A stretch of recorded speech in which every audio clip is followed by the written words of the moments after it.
નમસ્કાર વિદ્યાર્થી મિત્રો, હવે આપણે જોઈએ કે ત્રિકોણનું ક્ષેત્રફળ હોય, ત્રિકોણનું ક્ષેત્રફળ શોધવાનું હોય તો આ ત્રિકોણ છે,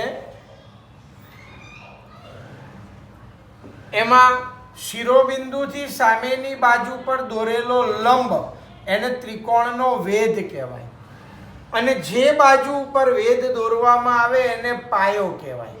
એટલે આ પાયો છે. અહીંયા આ એબીસી ત્રિકોણ છે, આ એડી વેધ છે, સાંભળી લેજો. તો આપણું આ સૂત્ર ત્રિકોણનું ક્ષેત્રફળ બરાબર 1/2 પાયો ગુણ્યા વેધ.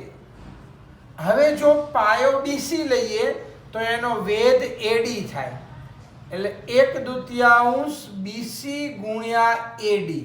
હવે સમજી લેજો કે જો હું આને વેધ તરીકે લઉં, આ બીઈ ને વેધ તરીકે લઉં તો એનો પાયો એસી થાય.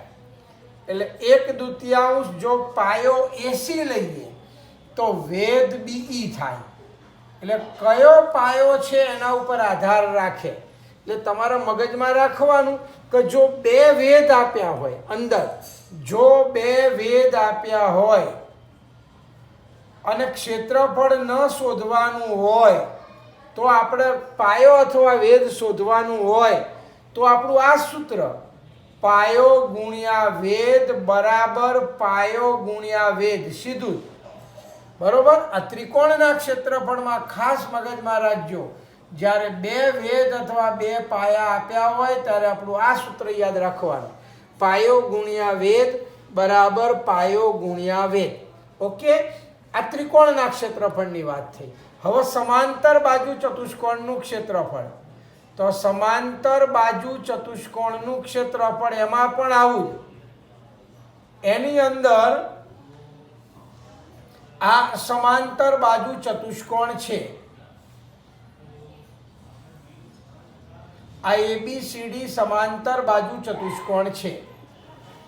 હવે હું આ એમાંથી વેધ દોરું બીસી ઉપર તો બે વેધ દોરાય, એક એમ, આને પણ વેધ કહેવાય. જો આ વેધ લઈએ તો આ પાયો થાય, અને અહીંયાથી જો હું આમ વેધ દોરું એ એન, જો આને વેધ તરીકે લઉં તો એનો આ પાયો થાય. આમાં સમાંતર બાજુ ચતુષ્કોણનું ક્ષેત્રફળ આવે. એટલે આપણું આ ડાયરેક્ટ સૂત્ર અહીંયા સમાંતર બાજુ ચતુષ્કોણનું ક્ષેત્રફળ બરાબર પાયો ગુણ્યા વેધ. આમાં 1/2 નહીં કરવાનું. ત્રિકોણના ક્ષેત્રફળની અંદર 1/2 પાયો ગુણ્યા વેધ અને સમાંતર બાજુ ચતુષ્કોણના ક્ષેત્રફળની અંદર ડાયરેક્ટ પાયો ગુણ્યા વેધ. એટલે અહીં આગળ આ એબીસીડી કહેવાય આના ક્ષેત્રફળ બરાબર. અહીંયા પાયો બીસી લઉં તો એનો વેધ એમ થાય, અને પાયો સીડી લઉં તો એનો વેધ એન થાય. અહીં આગળ પણ જો બે વેધ આપ્યા હોય, જો બે વેધ આપ્યા હોય તો આપણું આ સૂત્ર આની જેમ જ પાયો ગુણ્યા વેધ બરાબર પાયો ગુણ્યા વેધ. આ આપણું સૂત્ર. અને સમાંતર બાજુ ચતુષ્કોણમાં સમજી લેજો કે સામ સામેની બાજુઓ સરખી હોય. આ યાદ રાખજો કે સામ સામેની બાજુઓ સરખી હોય. હવે આના ઉપરથી આપણે દાખલા આવી રીતના પૂછાય.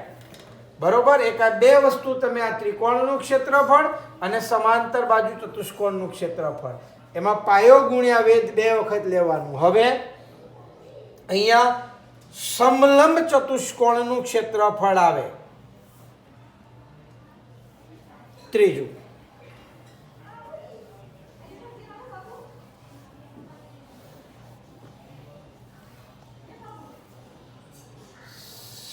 સમલંબ ચતુષ્કોણનું ક્ષેત્રફળ આવે. આનું તો એક જ સૂત્ર છે. પહેલી વસ્તુ, આ સમલંબ ચતુષ્કોણ એટલે એક બાજુ સમાંતર અને બીજી બાજુ સમાંતર ના હોય એને સમલંબ ચતુષ્કોણ કહેવાય. એનું ક્ષેત્રફળ તો યાદ રાખજો આ ABCD, તો આ બે AB સમાંતર DC છે. અહીંયા બે બાજુઓ AB સમાંતર CD અથવા DC, આ DC છે, આ બે સમાંતર બાજુઓ છે.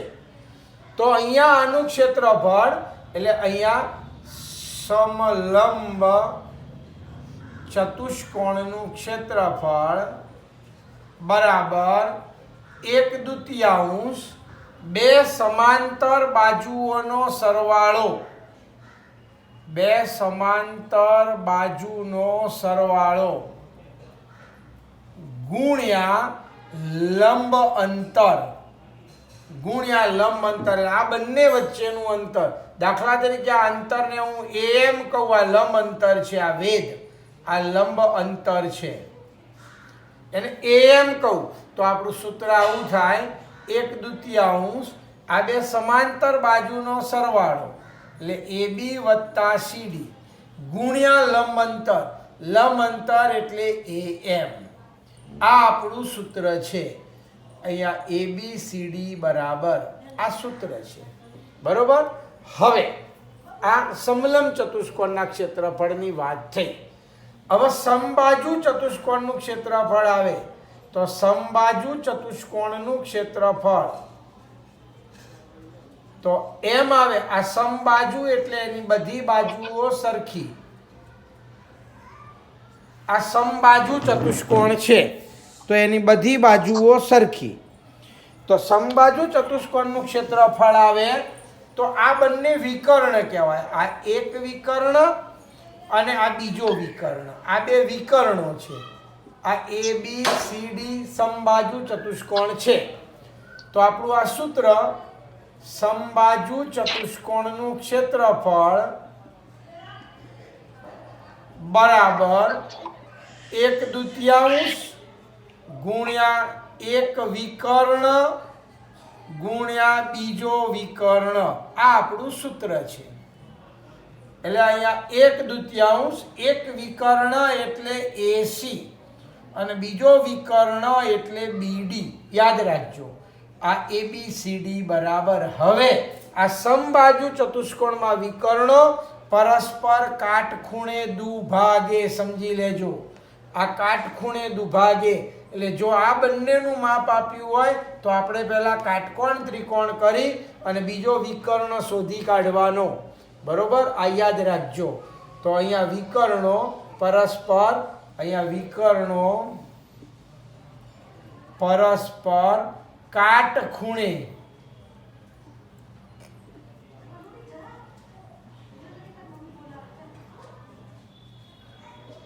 દુભાગે છે.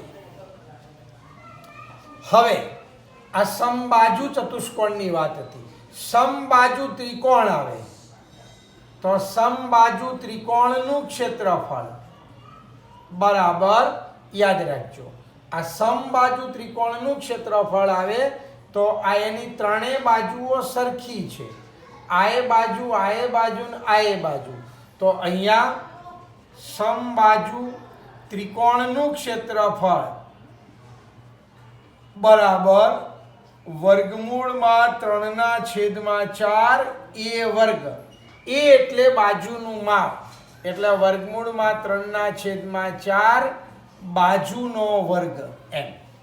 આ ક્ષેત્રફળનું સૂત્ર થયું. જો એનો વેધ શોધવાનો હોય, અહીંયા સમબાજુ ત્રિકોણનો વેધ શોધવાનો હોય, યાદ રાખજો, અથવા મધ્યગા શોધવાની હોય, બંને સેમ, તો એનું સૂત્ર વર્ગમૂળમાં 3/2 A. એ વર્ગ નહીં કરવાનો પણ A. એટલે આપણે અહીંયા વર્ગમૂળમાં 3/2 ગુણ્યા બાજુ, બાજુનો વર્ગ નથી કરવાનો, બરોબર. તો આ સમબાજુ ત્રિકોણના ક્ષેત્રફળની વાત થઈ. મગજમાં આ રાખજો ખાસ, બરોબર. હવે સમજો કે એક જ પાયા ઉપર આવેલા અને બે સમાંતર રેખાઓની વચ્ચે આવેલા સમાંતર બાજુ ચતુષ્કોણો એ સમક્ષેત્ર હોય છે. એટલે એના ક્ષેત્રફળ સરખા. યાદ રાખજો આ આપણો પ્રમેય 9.1 છે. આપણે આ સાબિત કરવાનો નથી, પણ આપણે સમજવાનો છે, સ્વીકારી લેવાનો છે. તો અહીંયા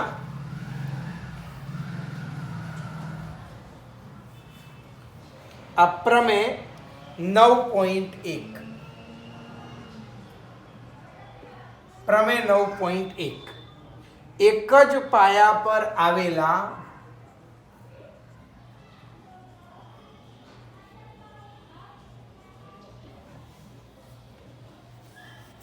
એક જ પાયા પર અને બે સમાંતર રેખાની જોડ, એક જ પાયા અને બે સમાંતર, એક જ પાયા પર આવેલા અને બે સમાંતર રેખાઓની એક જોડ વચ્ચે આવેલા, એક જોડ વચ્ચે આવેલા સમાંતર બાજુ ચતુષ્કોણો એ સમક્ષેત્ર હોય છે. ના ક્ષેત્રફળો સમાન હોય છે એટલે સમક્ષેત્ર કહેવાય, સમાન હોય છે. બીજા શબ્દોમાં કહેવું હોય તો સમક્ષેત્ર. અહીંયા જુઓ, આ બે સમાંતર રેખાઓ છે, એની વચ્ચે આ એક ચતુષ્કોણ આવેલો છે, આ એક ચતુષ્કોણ છે, બરોબર. આનું નામ આપણે આપી દઈએ ABC અને D.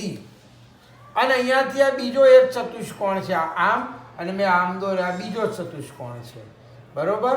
તો એને હું અહીંયા E અને F લખું છું, તો EFCD. તો આ બંને ચતુષ્કોણના ક્ષેત્રફળ સરખા થાય. યાદ રાખજો, અહીંયા એરિયા ઓફ ABCD એટલે ABCD ચતુષ્કોણનું ક્ષેત્રફળ એટલે આટલો ભાગ, આ ABCD ચતુષ્કોણનું ક્ષેત્રફળ આવ્યું આ, બરોબર. અને આ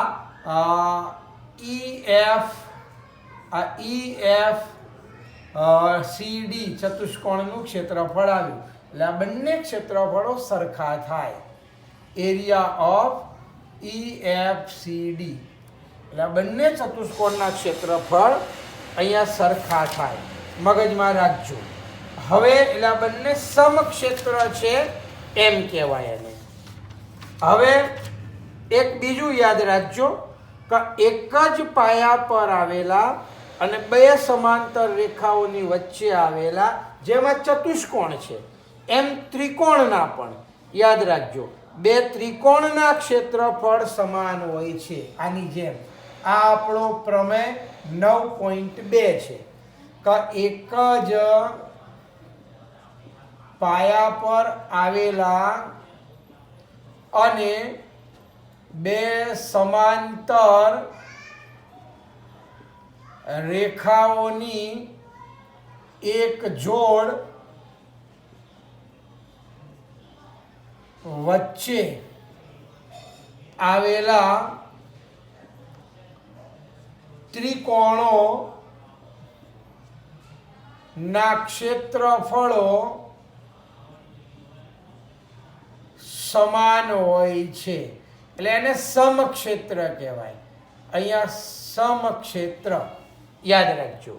આવી રીતના આ બે સમાંતર રેખાઓ છે, આ એક ત્રિકોણ છે, આ એનો પાયો, આ એક જ પાયા ઉપર આવેલો એક આ ત્રિકોણ છે જેને આપણે ABC કહીએ, અને એક આ ત્રિકોણ છે જેને આપણે PBC કહીએ.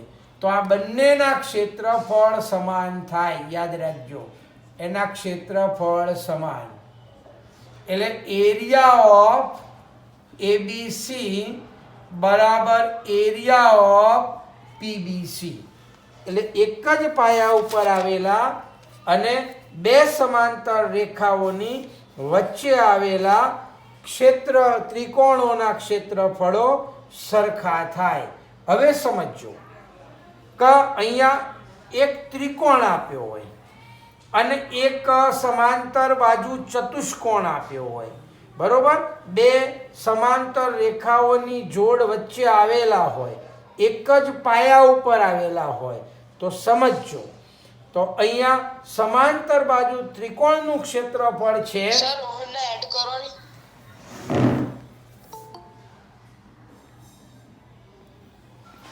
એટલે હવે આપણો છે અહીંયા ત્રીજી વસ્તુ યાદ રાખજો, સમજી લેજો. એક જ પાયા પર આવેલા અને બે સમાંતર રેખાઓની વચ્ચે આવેલા બે સમાંતર બાજુ ચતુષ્કોણો હોય તો એના ક્ષેત્રફળ સરખા થાય. એવી રીતના બે ત્રિકોણ હોય તો એના ક્ષેત્રફળ પણ સરખા થાય. પણ હવે યાદ રાખજો, એક સમાંતર બાજુ ચતુષ્કોણ હોય અને એક ત્રિકોણ હોય તો ત્રિકોણનું ક્ષેત્રફળ છે એ પેલા સમાંતર બાજુ ચતુષ્કોણના ક્ષેત્રફળ કરતા અડધું થાય. યાદ રાખજો.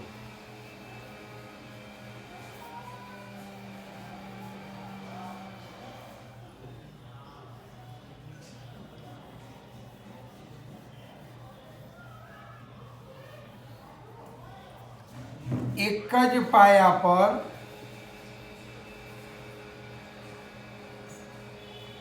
અને બે સમાંતર રેખાઓની વચ્ચે આવેલા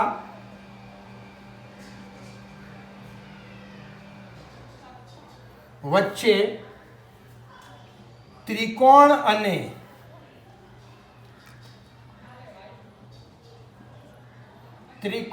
અને સમાંતર બાજુ ચતુષ્કોણ આવેલા હોય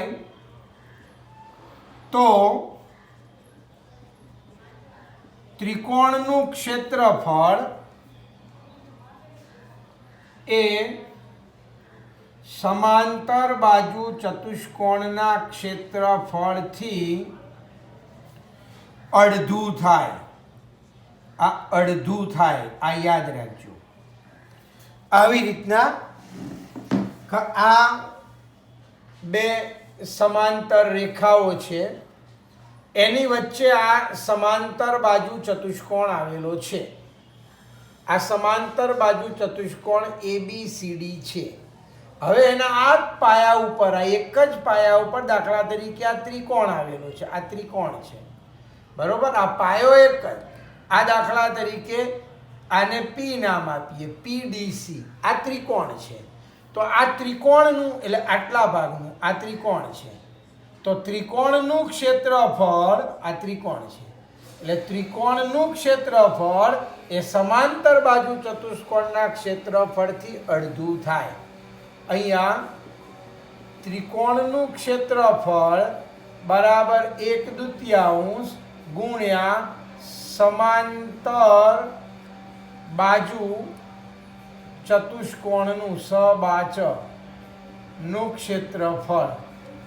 એટલે અહીંયા યાદ રાખજો, આ એરિયા ઓફ ત્રિકોણનું ક્ષેત્રફળ એટલે PDC અને 1/2 એરિયા ઓફ ABCD એટલે આ સમાંતર બાજુ ચતુષ્કોણનું ક્ષેત્રફળ થયું. એટલે આ ખાસ યાદ રાખજો. તો આ આપણે આ ખાસ પૂછાય. પછી ત્રિકોણની મધ્યગા છે એ ત્રિકોણનું બે સમક્ષેત્ર ત્રિકોણોમાં વિભાજન કરે છે. આ પણ યાદ રાખજો કે ત્રિકોણની મધ્યગા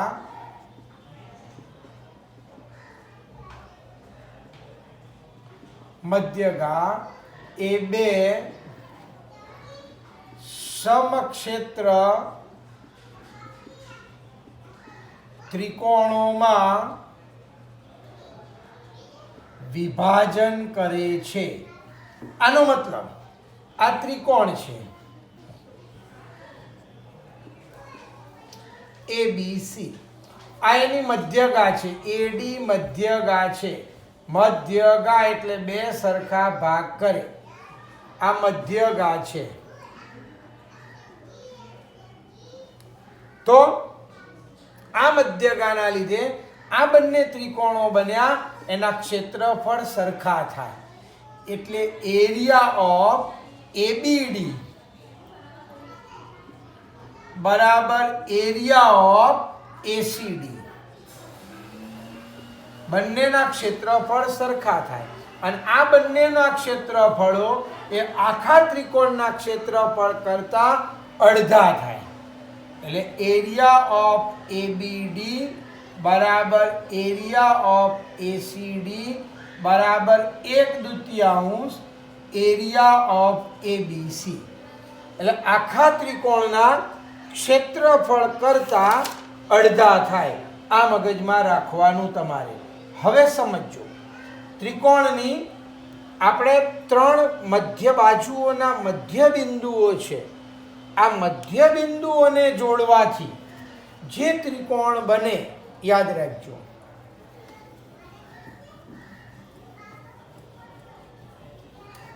આ બધા એના સિદ્ધાંતો છે. એટલે આપણે આ સિદ્ધાંતો જ આમાં યાદ રાખવાના છે અને હેતુલક્ષી દાખલાઓમાં પૂછાય. આમાં સાબિત કરવાનો એક પણ દાખલો પૂછાવાનો નથી, મગજમાં રાખજો. એટલે અહીંયા ત્રિકોણની